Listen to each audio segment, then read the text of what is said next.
Iron content complete ಆಗಿ ನಮ್ಮ ಬಾಡಿಗೆ ಸಿಗ್ತಾ ಹೋಗುತ್ತೆ. ಹೆಲ್ತಿ ಫ್ಯಾಟ್ ಹಾಕೊಂಡು ನಾವು ತಿನ್ನೋದ್ರಿಂದಾನು ಪ್ರೋಟೀನ್ ಸಿಗ್ತಾ ಹೋಗುತ್ತೆ. ಆ ಊಟ ತಿಂದ ತಕ್ಷಣ ನಮಗೆ ಏನಾಗುತ್ತೆ, ಡೈಜೆಷನ್ ಆಗುತ್ತೆ. ಬಟ್ ನಮಗೆ ಡೈಜೆಷನ್ ಆಗಿದೆಲ್ಲ ಅಬ್ಸಾರ್ಪ್ಷನ್ ಆಗಲ್ಲ. 20 ನಿಮಿಷ ಸೂರ್ಯನ ಕೆಳಗಡೆ ವಾಕಿಂಗ್ ಮಾಡಬೇಕು. ಬಟ್ ಕ್ಯಾರೆಟ್ ಜೊತೆಗೆ ನೀವೇನಾದ್ರೂ ಹೆಲ್ತಿ ಫ್ಯಾಟ್ಸ್, ತುಪ್ಪನೋ ಆಯಿಲ್ ಯೂಸ್ ಮಾಡಿಲ್ಲ ಅಂದ್ರೆ ಅಬ್ಸಾರ್ಪ್ಷನ್ ಆಗಲ್ಲ. ನೀವು ಊಟದ ಜೊತೆ ತಿಂದಾಗ ನಿಮಗೆ ಅದೊಂದು ವೆಲ್ ಬ್ಯಾಲೆನ್ಸ್ಡ್ ಆಗಿ ನಿಮ್ಗೆ ಅಬ್ಸಾರ್ಪ್ಷನ್ ಆಗ್ತಾ. ಗಾರ್ಲಿಕ್ ಮತ್ತು ಆನಿಯನ್ ತುಂಬ ಒಳ್ಳೆ ಕಾಂಬಿನೇಷನ್ ಫ್ಯಾಟ್ ಲಾಸ್ ಮಾಡೋಕ್ಕೂ ಸಹ. ಈಗ ಏನನ್ನು ತಿನ್ನಬಾರ್ದು ಆ್ಯಕ್ಚುಲಿ ನಮ್ಮ ಡಯಟಲ್ಲಿ, ಮಜ್ಜಿಗೆ ಇದನ್ನೆಲ್ಲ ಕಂಪ್ಲೀಟಾಗಿ ಅವಾಯ್ಡ್ ಮಾಡೋಕ್ಕೆ ಟ್ರೈ ಮಾಡಿ. At least for 2 hours. ತಿಂಡಿ ಆದ ತಕ್ಷಣ ಫಿಲ್ಟರ್ ಕಾಫಿ ಕುಡಿಯುವಂಥದ್ದು. ಹಾಗಾಗಿ ತಿಂಡಿ ಮಾಡಿದ ತಕ್ಷಣ ಕುಡಿಯೋದಕ್ಕಿಂತ ಎಲ್ಲ ವೈಟಮಿನ್ಸು, ಮಿನರಲ್ಸು ನಿಶಕ್ತಿ ಆಗ್ತಾ ಇದೆ ಅಂದರೆ ನೀವು ತಿಂತಾ ಇರೋದು ಎಲ್ಲೋ ಒಂದು ಕಡೆ ತಪ್ಪಾಗ್ತಾ ಇದೆ ಅಂತ.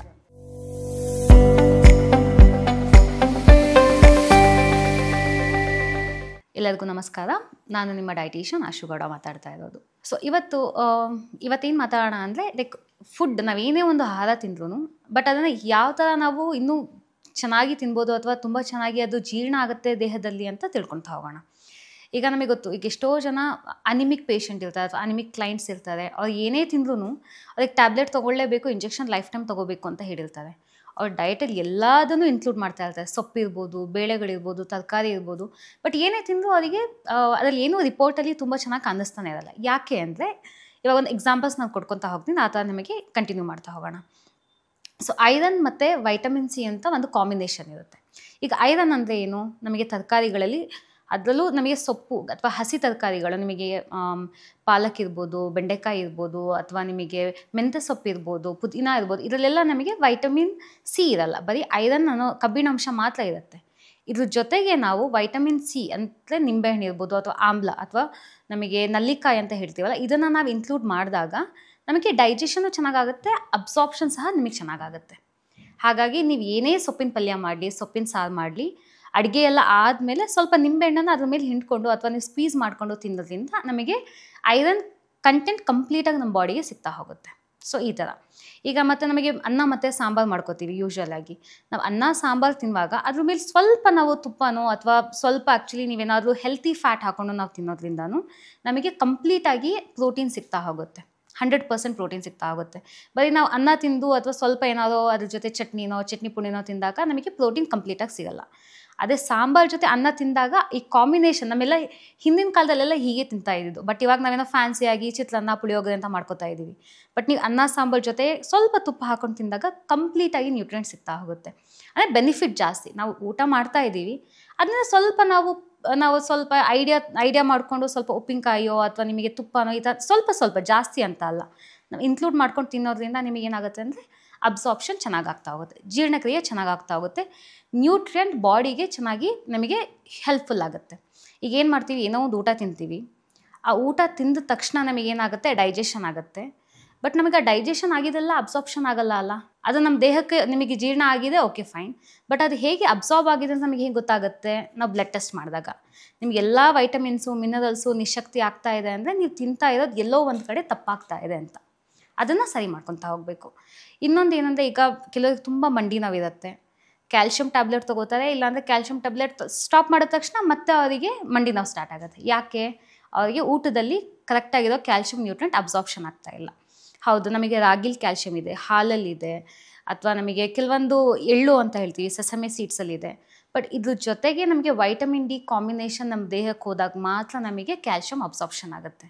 ನೀವು ಬರೀ ಕ್ಯಾಲ್ಶಿಯಂ ತಿಂದರೆ ವೈಟಮಿನ್ ಡಿ ನಮಗೆ ಕಂಪ್ಲೀಟಾಗಿ ನಿಮಗೆ ಕ್ಯಾಲ್ಶಿಯಂ ಅಬ್ಸಾರ್ಪ್ಷನ್ ಆಗಲ್ಲ. ಈಗ ವೈಟಮಿನ್ ಡಿ ಎಲ್ಲಿಂದ ಸಿಗುತ್ತೆ, ನಮಗೆ ಸೂರ್ಯನಿಂದ, ಸನ್ನಿಂದ ಸಿಗುವಂಥದ್ದು. ಹಾಗಾಗಿ ನೀವು ಪ್ರತಿದಿನ ಒಂದು 30 ನಿಮಿಷ ಅಥವಾ 20 ನಿಮಿಷ ಸೂರ್ಯನ ಕೆಳಗಡೆ ವಾಕಿಂಗ್ ಮಾಡಬೇಕು. ಇಲ್ಲ ಅಂದರೆ ಅಟ್ಲೀಸ್ಟ್ ನಿಮಗೆ ವರ್ಕೌಟ್ ಮಾಡಿ ಅಥವಾ ಅದ್ರ ಕೆಳಗಡೆ ಕೆಲಸ ಮಾಡಿ. ಏನಾದರೂ ಬೆಳಗಿನ ಜಾವ ಇದ್ದು ಗಾರ್ಡನಿಂಗ್ ಮಾಡ್ಬೋದು, ಅಥವಾ ನೀವು ಹಳ್ಳಿಲಿದ್ದರೆ ಐ ಥಿಂಕ್ ಡೆಫಿನೆಟ್ಲಿ ಅದ್ರ ಕೆಳಗಡೆ ಕೆಲಸ ಮಾಡ್ಬೋದು. ಸಿಟಿಲಿದ್ದಾಗ ವಾಕಿಂಗ್ ಅಥವಾ ಯೋಗ ಮಾಡೋದು ಬೆಸ್ಟ್ ಆಪ್ಷನ್. ಬೆಳಿಗ್ಗೆ 7 ಗಂಟೆಯಿಂದ 9 ಗಂಟೆ ಒಳಗಡೆ. ಆವಾಗ ವೈಟಮಿನ್ ಡಿ ಒಂದು ದಿನಕ್ಕೆ ಎಷ್ಟು ಬೇಕೋ ಅಷ್ಟು ಸಿಗುತ್ತೆ. ನಾವು ಊಟದಲ್ಲಿ ಕ್ಯಾಲ್ಶಿಯಂ ತಿಂದಾಗ ಅಬ್ಸಾರ್ಪ್ಷನ್ ಈಸಿ ಆಗುತ್ತೆ. ಸೊ ಈಗ ನಮಗೆ ಫ್ಯಾಟ್ ಸಾಲ್ಯುಬಲ್ ವೈಟಮಿನ್ಸ್ ಅಂತ ಹೇಳ್ತೀವಿ. ಹಂಗಂದ್ರೆ ಏನು, ಈ ವೈಟಮಿನ್ಸಲ್ಲಿ ತುಂಬ ವೆರೈಟೀಸ್ ಇರುತ್ತೆ.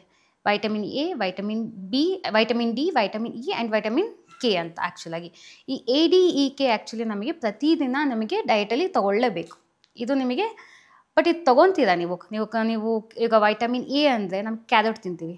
ಬಟ್ ಕ್ಯಾರೆಟ್ ಜೊತೆಗೆ ನೀವೇನಾದರೂ ಹೆಲ್ತಿ ಫ್ಯಾಟ್ಸ್ ಅಂದರೆ ನಾವು ತುಪ್ಪನೋ ಅಥವಾ ಆಯಿಲೋ ಯೂಸ್ ಮಾಡಿಲ್ಲ ಅಂದರೆ ಅಬ್ಸಾರ್ಪ್ಷನ್ ಆಗಲ್ಲ. ನಾವು ಎಷ್ಟೋ ಸಲ ಹಸಿ ಕ್ಯಾರೆಟ್ ತಿಂತಾ ಇರ್ತೀವಿ, ಬಟ್ ಹಸಿ ಕ್ಯಾರೆಟ್ಗಿಂತ ನೀವು ಸ್ಟೀಮ್ ಮಾಡಿಕೊಂಡು ಅಥವಾ ಸಾಂಬಾರಂಗೆ ಮಾಡಿಕೊಂಡು ಅಥವಾ ಪಲ್ಯದಂಗೆ ಮಾಡಿಕೊಂಡು ಅಲ್ಲಿ ತುಪ್ಪದಲ್ಲಿ ಒಗ್ಗರಣೆ ಕೊಡೋದು ಅಥವಾ ತುಪ್ಪದಲ್ಲಿ ಸ್ವಲ್ಪ ಆ್ಯಕ್ಚುಲಿ ಫ್ರೈ ಮಾಡ್ಕೊಂಡು ತಿನ್ನೋದ್ರಿಂದ, ಫ್ರೈ ಅಂದರೆ ಮತ್ತೆ ಡೀಪ್ ಫ್ರೈ ಮಾಡಿಬಿಡಿ, ಸ್ವಲ್ಪ ನಾನು ಹೇಳ್ತಾ 1/2 ಟೀ ಸ್ಪೂನ್ ಅಷ್ಟೇ ಒಬ್ಬ ವ್ಯಕ್ತಿಗೆ ಅಷ್ಟನ್ನು ಮಾಡ್ಕೊಂಡು ತಿನ್ನೋದ್ರಿಂದ ನಿಮಗೆ ಏನಾಗುತ್ತೆ, ಅಬ್ಸಾರ್ಪ್ಷನ್ ಆಫ್ ಅದು ವೈಟಮಿನ್ ಎ ನಿಮಗೆ ಹೆಚ್ಚಾಗ್ತಾ ಹೋಗುತ್ತೆ. ಆಮೇಲೆ ಈಗ ಬೇರೆ ಇದು ಅಷ್ಟೇ, ನೀವು ಏನೇ ಒಂದು ವೆಜಿಟೇಬಲ್ಸ್ ತೊಗೊಂಡ್ರು ನೀವು ಕುಕುಂಬರ್ ಕ್ಯಾರೆಟ್ ತಿನ್ನಿ ಪರವಾಗಿಲ್ಲ, ಬಟ್ ಅದ್ರ ಜೊತೆ ಅನ್ನ ಸಾಂಬಾರು ಅಥವಾ ಮುದ್ದೆನೋ ರಸಮ್ಮೋ ನೀವೇನಾದರೂ ಒಂದು ಕಾಂಬಿನೇಷನಲ್ಲಿ ತಿಂದಾಗ ನಿಮಗೆ ಅಬ್ಸಾರ್ಪ್ಷನ್ ಜಾಸ್ತಿ. ಕೆಲವರು ಹೇಳ್ತಾರೆ ಓಕೆ ನಾನು 4 ಗಂಟೆಯಲ್ಲಿ ಬರೀ ಸೌತೆಕಾಯಿ ತಿಂದೆ, ಕುಕುಂಬರ್ ತಿಂದೆ, ಅಬ್ಸಾರ್ಪ್ಷನ್ ಆಗಲ್ಲ. ನೀವೊಂದು ಊಟದ ಜೊತೆ ತಿಂದಾಗ ನಿಮಗೆ ಅದೊಂದು ವೆಲ್ ಬ್ಯಾಲೆನ್ಸ್ಡ್ ಆಗಿ ನಿಮಗೆ ಅಬ್ಸಾರ್ಪ್ಷನ್ ಆಗ್ತಾ ಹೋಗುತ್ತೆ. ಅದ್ರ ಜೊತೆಗೆ ನಮಗೆ ಈ ಪ್ರೋಟೀನ್ ತೊಗೊಂಡಾಗಲೂ ಅಷ್ಟೇ, ನೀವೀಗ ಕೆಲವರೆಲ್ಲ ಈಗ ಪ್ರೋಟೀನ್ ಅನ್ನೋದು ತುಂಬ ಟ್ರೆಂಡಿ ಸಬ್ಜೆಕ್ಟ್ ಆಗಿದೆ. ಓಕೆ 1 ಗ್ರಾಮ್ ತೊಗೋಬೇಕು ಬಾಡಿ ವೆಯ್ಟಿಗೆ, 1.5 ಗ್ರಾಮ್ ತೊಗೋಬೇಕು ಅಂತ. ನೀವು ಎಷ್ಟೇ ತೊಗೊಂಡ್ರೂ ಅದು ಕ್ಯಾಲ್ಕುಲೇಷನ್ ಆಗಿ ತೊಗೋತಾ ಇರ್ತೀರಾ, ಬಟ್ ಅದೆಲ್ಲ ಅಬ್ಸಾರ್ಪ್ಷನ್ ಆಗುತ್ತಾ ಇಲ್ವೋ ಅಂತ ಹೇಗೆ ನಿಮಗೆ ಗೊತ್ತಾಗುತ್ತೆ? ಅದಕ್ಕೆ ನಾವೇನು ಕಂಪ್ಲೀಟ್ ಪ್ರೋಟೀನ್ ತೊಗೋಬೇಕು. ಸುಮ್ಮನೆ ನಾವು ಬೇಳೆ ಕಾಳುಗಳಲ್ಲಿ ತಿನ್ನೋದಕ್ಕಿಂತ ಅದ್ರ ಕಾಂಬಿನೇಷನ್ ನಾವು ತೊಗೊಂಡಾಗ ಅಬ್ಸಾರ್ಪ್ಷನ್ ಚೆನ್ನಾಗಾಗುತ್ತೆ. ನೀವು ಪ್ರೋಟೀನ್ ಜೊತೆ ತರಕಾರಿ ಅಥವಾ ಫೈಬರ್ ತಿಂದಾಗ ಅಬ್ಸಾರ್ಪ್ಷನ್ ಚೆನ್ನಾಗಾಗ್ತಾ ಹೋಗುತ್ತೆ. ಬರೀ ನಾವು ಪ್ರೋಟೀನ್ ತಿಂದರೆ ಬಾಡಿ ಹೀಟ್ ಆಗುತ್ತೆ, ಇಂಡೈಜೆಷನ್ ಆಗುತ್ತೆ. ನಿಮಗೆ ನೋಡ್ಬೋದು ಪ್ರೋಟೀನ್ ಜಾಸ್ತಿ ತಿಂದವರಿಗೆಲ್ಲ ತುಂಬ ಬಾಡಿ ಹೀಟ್ ಆಗುತ್ತೆ, ಪಿಂಪಲ್ಸ್ ಆಗುತ್ತೆ, ಅಥವಾ ಕೆಲವರಿಗೆಲ್ಲ ಹೀಟ್ ಬಬಲ್ಸ್ ಥರ ಆಗುತ್ತೆ, ಕೈಯಲ್ಲಿರ್ಬೋದು, ಸ್ಕಿನ್ನಲ್ಲಿರ್ಬೋದು, ಅಥವಾ ವೈಟ್ ಹೇರ್ಸ್ ಆಗುತ್ತೆ. ಇದೆಲ್ಲ ಯಾಕೆಂದರೆ ಎಕ್ಸಸ್ ಆಫ್ ಹೀಟಿಂದ. ನೀವು ತರಕಾರಿ ಕಾಂಬಿನೇಷನ್ ಪ್ರೋಟೀನ್ ತೊಗೊಂಡಾಗ ಬಾಡಿಗೂ ಆ್ಯಕ್ಚುಲಿ ಅಬ್ಸಾರ್ಪ್ಷನೂ ಆಗುತ್ತೆ, ನಿಮಗೆ ಸಫಿಷಿಯೆಂಟಾಗಿ ನ್ಯೂಟ್ರಿಯೆಂಟು ನಿಮಗೆ ಸಿಕ್ದಂಗೆ ಆಗುತ್ತೆ. ಇದಿಷ್ಟು ನಮಗೆ ಒಳ್ಳೆ ಆ್ಯಕ್ಚುಲಿ ನ್ಯೂಟ್ರಿಯೆಂಟು ಹೇಗೆ ಸಿಗುತ್ತೆ ಅಂತ. ಆ್ಯಂಡ್ ವೆರಿ ಇಂಪಾರ್ಟೆಂಟ್, ನಮಗೆ ಗಾರ್ಲಿಕ್ ಮತ್ತು ಆನಿಯನ್ ತುಂಬ ಒಳ್ಳೆ ಕಾಂಬಿನೇಷನ್ ಫ್ಯಾಟ್ ಲಾಸ್ ಮಾಡೋಕ್ಕೂ ಸಹ. ಇದು ನಮಗೆ ಸಲ್ಫರ್ ಮತ್ತು ಜಿಂಕ್ ಕಾಂಬಿನೇಷನ್ ಅಂತ ಹೇಳ್ತೀವಿ. ನೀವು ಯಾವುದೇ ಅಡುಗೆಗಳಲ್ಲಿ ನಾವು ಆಲ್ರೆಡಿ ಯೂಸ್ ಮಾಡ್ತೇವೆ, ಒಂದು ಪಲಾವ್ ಮಾಡ್ಬೋದು, ಬಿರಿಯಾನಿ ಮಾಡ್ಬೋದು, ಅಥವಾ ಒಂದು ಸಾಂಬಾರು ಮಾಡ್ಬೋದು, ಆನಿಯನ್ ಗಾರ್ಲಿಕ್ ಕಾಂಬಿನೇಷನಲ್ಲಿ ಯೂಸ್ ಮಾಡಿದಾಗ ಅದು ನಮಗೆ ನ್ಯೂಟ್ರಿಯೆಂಟ್ ಅಬ್ಸಾರ್ಪ್ಷನ್ ಮಾಡ್ಕೊಳ್ಳೋಕ್ಕೆ ಹೆಲ್ಪ್ ಆಗುತ್ತೆ ಎಷ್ಟೋ ಒಂದು ವಿಷಯದಲ್ಲಿ. ಇದೆಲ್ಲ ಮಾಡ್ತಾ ಇದ್ದೀವಿ, ಬಟ್ ಕೆಲವರು ಏನಾದರೂ ಗಾರ್ಲಿಕ್ ಯೂಸ್ ಮಾಡಲ್ಲ ಅಥವಾ ಆನಿಯನ್ ಒಟ್ಟಿಗೆ ಯೂಸ್ ಮಾಡ್ತಾ ಇಲ್ಲ ಅಂದರೆ ಅದೆರಡು ಕಾಂಬಿನೇಷನಲ್ಲಿ ಯೂಸ್ ಮಾಡಿದ್ರೆ ನಿಮಗೆ ಅಬ್ಸಾರ್ಪ್ಷನ್ ಚೆನ್ನಾಗಾಗ್ತಾ ಹೋಗುತ್ತೆ. ಇದಿಷ್ಟು ಒಳ್ಳೆ ಕಾಂಬಿನೇಷನ್. ಒಂದೇನು, ಏನೇ ನೀವು ಸೊಪ್ಪು ಅಥವಾ ಪಲ್ಯ ತಿಂದ್ರೂ ಅದ್ರ ಮೇಲ್ಗಡೆ ಸ್ವಲ್ಪ ನಿಂಬೆಹಣ್ಣು ಅಥವಾ ಲೆಮನ್ ಅಥವಾ ನಲ್ಲಿಕಾಯಿನ ನೀವು ಆ್ಯಕ್ಚುಲಿ ಸ್ಕ್ವೀಸ್ ಮಾಡ್ಕೊಂಡು ತಿನ್ನಿ ಅಥವಾ ಪೌಡರ್ನ ಹಾಕೊಂಡು ತಿನ್ನಿ. ಸೆಕೆಂಡ್, ಅನ್ನ ಸಾಂಬಾರು ಜೊತೆ ನೀವು ಸ್ವಲ್ಪ ತುಪ್ಪ ಅಥವಾ ನೀವು ರೈಸಿ ಅಥವಾ ಸಾಂಬಾರು ಮಾಡುವಾಗಲೇ ಅದಕ್ಕೆ ಒಗ್ಗರಣೆ ಹಾಕ್ಕೊಂಡ್ರೂ ಪರವಾಗಿಲ್ಲ. ಥರ್ಡ್, ನೀವು ಏನೇ ಪ್ರೋಟೀನ್ ತಿಂದ್ರೂ ಅದು ಕಾಳಿರ್ಬೋದು ಅಥವಾ ಮೊಟ್ಟೆ ಇರ್ಬೋದು ಅಥವಾ ಚಿಕನ್ ಇರ್ಬೋದು, ಫಿಶ್ ಇರ್ಬೋದು, ಅದ್ರ ಜೊತೆ ಕಾಂಬಿನೇಷನ್ ಸ್ವಲ್ಪ ತರಕಾರಿನ ಜೊತೆಗೆ ಇಟ್ಕೊಂಡು ತಿನ್ನಿ. ಆವಾಗ ನಿಮಗೆ ಅಬ್ಸಾರ್ಪ್ಷನ್ ಕಂಪ್ಲೀಟಾಗಿ ಆಗುತ್ತೆ. ಈರುಳ್ಳಿ ಮತ್ತು ಬೆಳ್ಳುಳ್ಳಿನ ಜೊತೆಗೆ ತಿನ್ನಿ. ಈಗ ಏನನ್ನು ತಿನ್ನಬಾರ್ದು ಆ್ಯಕ್ಚುಲಿ ನಮ್ಮ ಡಯಟಲ್ಲಿ, ಸೊ ಒಂದು ಹಾಲು ಮತ್ತು ನಿಮಗೆ ಈಗ ಫಿಶ್ಶು ನೀವು ತಿಂದಾಗ ಹಾಲನ್ನು ಆದಷ್ಟು ಅಥವಾ ಕರ್ಡ್, ಮಜ್ಜಿಗೆ ಇದನ್ನೆಲ್ಲ ಕಂಪ್ಲೀಟಾಗಿ ಅವಾಯ್ಡ್ ಮಾಡೋಕ್ಕೆ ಟ್ರೈ ಮಾಡಿ, ಅಟ್ಲೀಸ್ಟ್ ಫಾರ್ 2 hours. ಇವಾಗೇನೋ ನೀವು ಮಧ್ಯಾಹ್ನ ನೀವು ತಿಂದಿರ್ತೀರ ಫಿಶ್ ಅಂದರೆ ಅದ್ರ ಜೊತೆಗೆ ಮೊಸರು ಮಜ್ಜಿಗೆನ ತೊಗೊಳ್ಳೋದು ಅಷ್ಟು ಒಳ್ಳೆಯದಲ್ಲ. ಆಮೇಲೆ ಸಿಟ್ರಸ್ ಫ್ರೂಟ್, ಈ ಉಳಿ ಇರೋವಂಥ ಯಾವುದೇ ಒಂದು ಹಣ್ಣಿರಲಿ, ಮೂಸಂಬಿ ಇರಲಿ ಅಥವಾ ಕಿತ್ಳೆಹಣ್ಣು ಇರಲಿ ಅಥವಾ ನಿಂಬೆಹಣ್ಣು ಇರಲಿ, ಇದ್ರ ಜೊತೆಗೆ ನಾವು ಹಾಲನ್ನು ಕುಡಿಬಾರ್ದು. ಅಥವಾ ಈಗ ಲೆಮನ್ ಜ್ಯೂಸ್ ಕುಡಿದಿರ್ತೀರ, ತಕ್ಷಣ ಹಾಲು ಕುಡಿಯೋದು ಅಥವಾ ಕಾಫಿ ಕುಡಿಯೋದು ಸ್ವಲ್ಪ ಅವಾಯ್ಡ್ ಮಾಡಿ. ಇದು ಬ್ಯಾಡ್ ಕಾಂಬಿನೇಷನ್. ಹಾಗೆಯೇ ಥರ್ಡ್, ನಿಮಗೆ ಕಾಫಿ ಟೀ ಕುಡಿದ ತಕ್ಷಣ ಕೆಲವರು ಹಣ್ಣು ತಿನ್ನೋದನ್ನು ಅಭ್ಯಾಸ ಮಾಡಿರ್ತಾರೆ, ಅದನ್ನು ಕಮ್ಮಿ ಮಾಡ್ಕೊಳ್ಳಿ. ಏಕೆಂದರೆ ಈ ಕೆಫೈನಲ್ಲಿ ನಿಮಗೆ ಐರನ್ ಕಂಟೆಂಟ್ ಅಬ್ಸಾರ್ಪ್ಷನ್ ಆ್ಯಕ್ಚುಲಿ ಕಮ್ಮಿ ಮಾಡುತ್ತೆ. ಆಮೇಲೆ ತುಂಬ ಜನಕ್ಕೆ ಅಭ್ಯಾಸ ಇರುತ್ತೆ ಊಟ ಆದ ತಕ್ಷಣ ಅಥವಾ ತಿಂಡಿ ಆದ ತಕ್ಷಣ ಫಿಲ್ಟರ್ ಕಾಫಿ ಕುಡಿಯುವಂಥದ್ದು. ನೀವು ಏನೇ ತಿಂಡಿ ಮಾಡಿ ಫಿಲ್ಟರ್ ಕಾಫಿ ಅಥವಾ ಎನಿ ಕಾಫಿ, ಬೇಸಿಕಲಿ ಅದು ಬ್ಲ್ಯಾಕ್ ಆಗಿರ್ಬೋದು ಅಥವಾ ನಾರ್ಮಲ್ ಹಾಲಿನ ಕಾಫಿ ಆಗಿರ್ಬೋದು, ನಾವು ಅದು ಕುಡಿದಾಗ ನಮಗೆ ತಿಂಡಿಲಿರೋವಂಥ ಐರನ್ ಅಬ್ಸಾರ್ಪ್ಷನ್ ಕಮ್ಮಿ ಆಗ್ತಾ ಹೋಗುತ್ತೆ. ಏಕೆಂದರೆ ಅದು ಕೆಫೈನ್ ಸ್ಟಾಪ್ ಮಾಡುತ್ತೆ. ಹಾಗಾಗಿ ತಿಂಡಿ ಮಾಡಿದ ತಕ್ಷಣ ಕುಡಿಯೋದಕ್ಕಿಂತ ನೀವು ತಿಂಡಿ ಮಾಡಿ ಅಟ್ಲೀಸ್ಟ್ 1 hour ಅಥವಾ ಹಾಫ್ ಆನ್ ಅವರ್ ಬ್ರೇಕ್ ಕೊಟ್ಟು ಆಮೇಲೆ ನೀವು ಕಾಫಿ ಕುಡಿದ್ರೆ ಒಳ್ಳೆಯದು. ಸೊ ನೀವು ತಿಂಡಿ 9 ಗಂಟೆಗೆ ಮಾಡ್ಕೊಳ್ಳಿ, 11 ಗಂಟೆ ಅಥವಾ 10ವರೆಗೆ ನೀವು ಕಾಫಿ ಕುಡ್ಕೋಬೋದು. ಡೆಸರ್ಟ್ಸ್ ಅಂದರೆ ಯಾವುದೇ ಸ್ವೀಟ್ ಇರ್ಬೋದು, heavy sweet, basically gulab jamun ತುಂಬ ಹೆವಿ ಕ್ಯಾಲೋರೀಸ್ ಇರೋವಂಥದ್ದು. ಊಟ ಆದ ತಕ್ಷಣ ನಾವು ಆ ಥರ ಹೆವಿ ಡೆಸರ್ಟ್ ತಿಂದಾಗ್ಲೂ ಇಂಡೈಜೆಷನ್ ಅನಿಸುತ್ತೆ, ಅಥವಾ ತುಂಬ ಕ್ಯಾಲೋರಿ ಒಟ್ಟಿಗೆ ನಾವು ತಿಂದಾಗಲೂ ನಿಮಗೆ ಅಬ್ಸಾರ್ಪ್ಷನ್ ಒಳ್ಳೆ ಪ್ರಮಾಣದಲ್ಲಿ ಅಬ್ಸಾರ್ಪ್ಷನ್ ನಿಮಗೆ ಕಷ್ಟ ಆಗ್ತಾ ಹೋಗುತ್ತೆ. ಹಾಗಾಗಿ ಸ್ವೀಟನ್ನು ನಾವು ಆದಷ್ಟು 1 ಗಂಟೆ ಬಿಟ್ಟು ತಿನ್ನಿ, ಅಥವಾ ಊಟಕ್ಕಿಂತ ಮುಂಚೆ 1 ಗಂಟೆ ತಿನ್ನಿ. ಊಟದ ಜೊತೆ ತಿನ್ನೋದನ್ನ ಅವಾಯ್ಡ್ ಮಾಡಿ.